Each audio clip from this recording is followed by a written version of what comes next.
기름 부음의 실제. 나는 자라온 환경이 정통 장로교 그 자체다. 아버지도 작은 아버지도 장로교 목사님이시며 나름 교단이나 노회에서도 열심이신 분들이다. 그래서 난 어쩌면 성경보다는 장로교 교리가 더 익숙하다고 볼 수 있고 하나님과 예수님과 성령님에 대하여도 익숙한 교리처럼 그렇게 알고 있었던 것 같다. 수십 년 신앙생활을 하면서 주변에서 일어나는 현상들을 많이 보아왔다.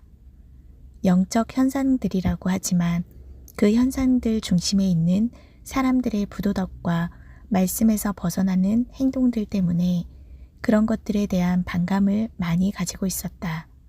과연 하나님은 저렇게 하기를 원하실까? 과연 저런 사람들에게 하나님께서 능력을 주셨을까?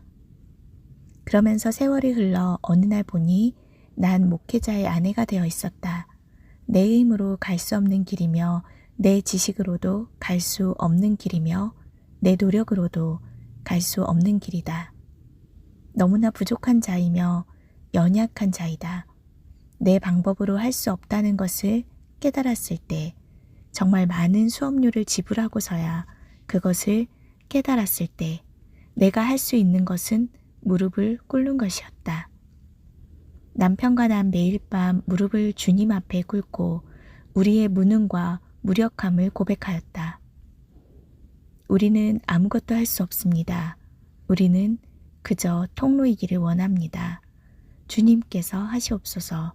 우리를 통로 삼으시고 주님을 드러내소서. 만유해 주시며 만왕의 왕이신 주님을 드러내소서.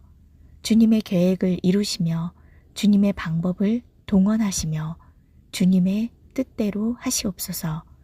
우리는 그저 순종하기를 원합니다. 어느 날 밤 기도를 마치고 자정이 되어서야 집으로 향했다. 남편은 기도 중에 있었던 체험을 이야기했다. 겨울밤이라 난방도 안 한 교회는 몹시 추웠다. 그런데 자꾸 땀이 흐르더란다.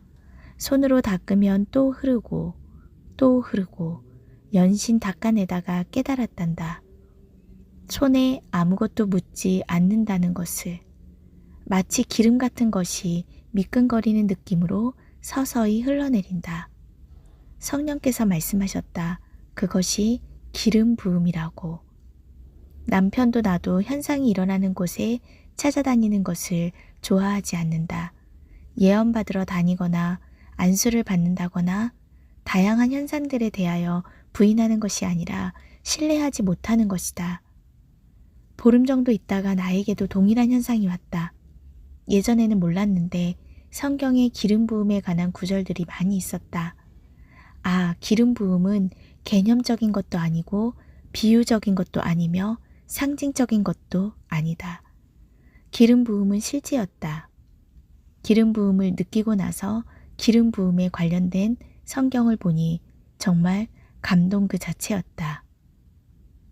주의 성령이 내게 임하셨으니 이는 가난한 자에게 복음을 전하게 하시려고 내게 기름을 부으시고 나를 보내사 포로된 자에게 자유를, 눈먼 자에게 다시 보게 함을 전파하며 눌린 자를 자유케 하고 주의 은혜의 해를 전파하게 하려 하심이라 하였더라.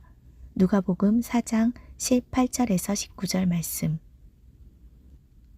너희는 주께 받은 바 기름 부음이 너희 안에 거하나니 아무도 너희를 가르칠 필요가 없고 오직 그의 기름 부음이 모든 것을 너희에게 가르치며 또 참되고 거짓이 없으니 너희를 가르치신 그대로 주 안에 거하라.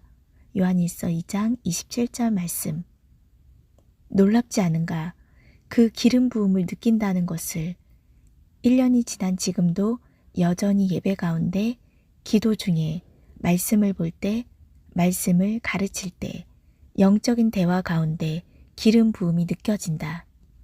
기름 부음을 느끼면서 비로소 기름 부음에 대하여 관심이 생겼고 이 현상에 대하여는 1년 동안 다른 사람들에게는 이야기하지 않았다.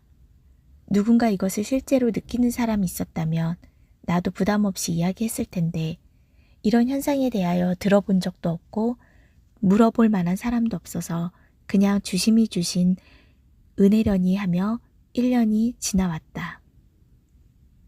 주님께서는 비유로 말씀하실 때에는 비유라고 밝히셨다. 그리고 대부분은 실제이다. 그러므로 성경을 볼 때 비유로 상징으로 개념으로 풀면 본질에서 벗어날 수가 있다. 한 예로 거지 나사로의 이야기이다. 나는 주일학교를 다닐 때 그 이야기를 옛날 이야기처럼 배웠고 그것을 실제라고 생각해 본 적이 없었다. 어른이 되어서도 여전히 그랬다. 그런데 어느 날 그것이 사실이며 실제로 주님께서 영으로 보신 일을 제자들에게 들려주셨다는 것을 깨달았다. 거지 나사로라는 사람을 실존 인물이라고 생각하고 그 부분을 다시 읽어보라. 소름 돋을 정도로 실감이 날 것이다. 말씀은 실제이다.